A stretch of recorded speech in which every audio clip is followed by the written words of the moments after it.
both groups, what would you assert are the rights that individuals all have? As far as in a democratic socialist society, what rights do I have?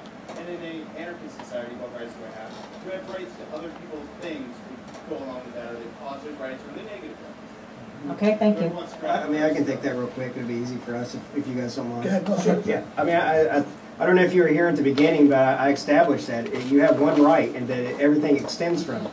You have the right to self-ownership, and then everything extends from that right. So that's what you have. And you have the right of self-ownership caveated with the non-aggression principle, meaning that you don't have the right, to violate someone else's personal sovereignty. So that's your rights. Now, there's a whole slew of things that that go with that, but that's the right that you have that they all extend from.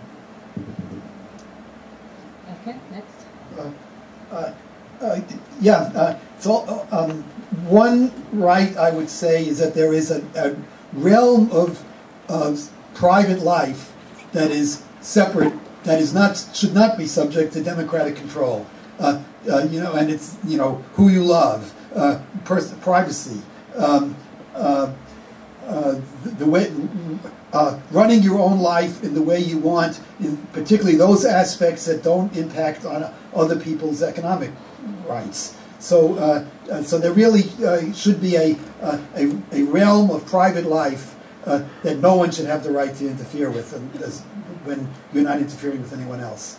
So that's one, and there are others.